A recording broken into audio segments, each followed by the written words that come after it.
수용자 번호 503번을 받은 박근혜 전 대통령이 오늘 서울구치소에서 두 번째 옥중 조사를 받았습니다. 그제 첫 번째 구치소 조사에 이어 오늘도 박 전 대통령에 대한 신문은 한웅재 서울중앙지검 형사 8부장 검사가 맡았습니다. 박 전 대통령 측에선 계속 유영하 변호사가 입회해 박 전 대통령의 방패가 돼주고 있습니다.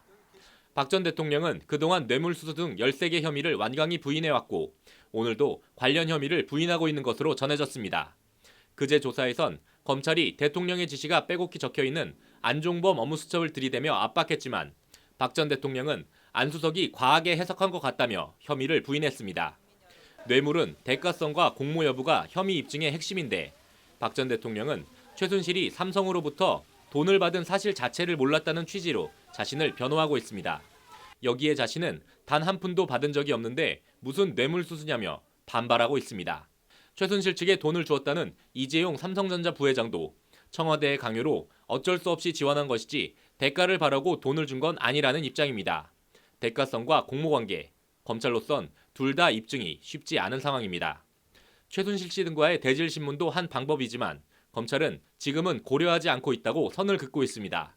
검찰이 박 전 대통령 본인의 업무수첩 등 결정적 증거, 이른바 스모킹건을 확보해 혐의 입증에 자신이 있어서인지 지금으로선 단순히 대질신문에 실효성이 없다고 판단하는 것인지는 확인되지 않고 있습니다. 이와 관련 검찰은 박 전 대통령과 함께 서울구치소에 수감돼 있던 최 씨를 오늘 오전 남부구치소로 이감시켰습니다. 두 사람이 구치소에서 접촉해 말을 맞출 가능성 등을 원천 차단하기 위해서입니다. 두 번째 구치소 조사가 진행된 오늘도 서울구치소 앞엔 박 전 대통령 지지자들 수십 명이 나와 검찰 수사에 항의하며 시위를 벌였습니다. 이들은 탄핵 무효 등의 구호를 외치며 박 전 대통령이 있는 서울구치소를 서쪽에 있는 청와대, 서청대라고 부를 것을 제안하기도 했습니다.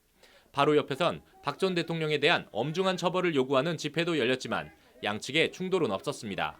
검찰은 몇 차례 더 보강조사를 벌인 뒤 이달 17일 전에는 박 전 대통령을 기소할 방침입니다. 박 전 대통령은 계속해서 뇌물을 포함해 자신의 모든 혐의를 부인할 것으로 예상됩니다. 그동안 모든 혐의에 대해 모른다, 아니다로 일관해왔는데 어느 하나라도 혐의를 인정하게 되면 스스로 자신의 진술을 허무는 상황이 되기 때문입니다.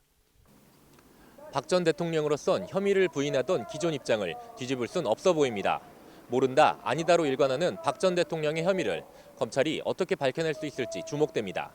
법률방송 뉴스 이철규입니다.